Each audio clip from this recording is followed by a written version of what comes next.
So now we're looking at Wilco. We're asked what are the budgeted overheads for the 3 models. So obviously that's a calculation, so that's not an outlier. What is the total cost per unit? Once again, a few calculations needed. This one could be an outlier. Select whether each of the following justifications pertaining to the application of activity-based budgeting is or are correct or incorrect. The value of overheads is relatively significant. That's correct. That's one of the reasons we use activity-based budgeting. The higher the overheads, the more useful activity-based budgeting is. The overheads per unit for each model of tyre are all fairly similar. If it was the case that the overheads per unit were similar, then that's less of a justification for ABB, so that one's incorrect. And finally, Wilco is applying advanced manufacturing technology in its production that involves a range of activity types. What that means is it's much less likely to be a labour-intensive production line because it's using advanced manufacturing. That means these costs all go into overheads, so then ABC becomes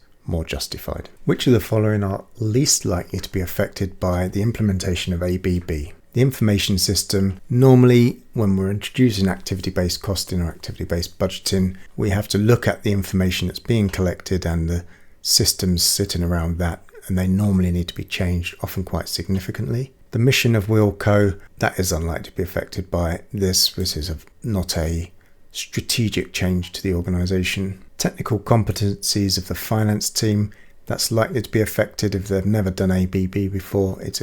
Would be new learning for them. And pricing decisions for the tyres, if you're going to introduce ABB, you're very likely to lead to changes in prices based on the better information you get from ABB. And then which 2 of the following statements is not a limitation in implementing ABB in Wilco? Option 1, it deals with significant overheads that are driven by many different activities, drivers. That's a reason for implementing it, so that is not a limitation. It is complicated and expensive to implement as it requires detailed analysis of overheads and measuring of activities. So that is one of the challenges or the limitations of ABB. And so we're looking for the nots. We'll leave that one out. It may provide misleading information as many fixed costs do not vary with changes in volume of drivers in the short run.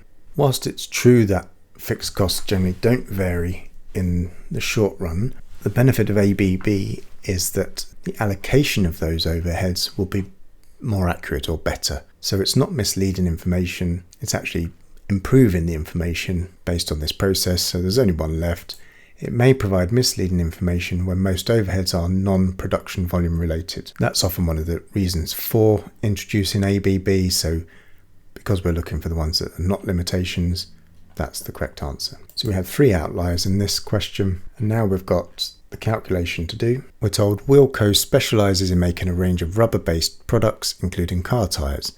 The 3 different sizes, Model R, X and W. The production of these tyres involves usage of advanced manufacturing technology with similar processes and activity types. The budget information for the upcoming year, production capacity to be used is 85%, prime costs are 1.2 million, and then the overheads are broken down. Production order is 150,000 or 750 per order. Machine setups 380,000 or 3,800 per setup. Production runs 700,000 or 7,000 per production, and storage, I think the alignment's gone, so it's 7,000 per production run, and storage is 100,000 or 125 per tonne day. Yeah, the formatting's a bit off there, so that's a bit unfortunate. The budgeted capacity to be utilised as shown above includes the following activity levels pertaining to production. We've got number of orders, number of setups, tonne days of storage and production quantity. Standard prime cost per unit for the 3 models is here, and they are currently adopting activity-based budgeting as their planning process. This is a horrible question to be doing in the Scratchpad,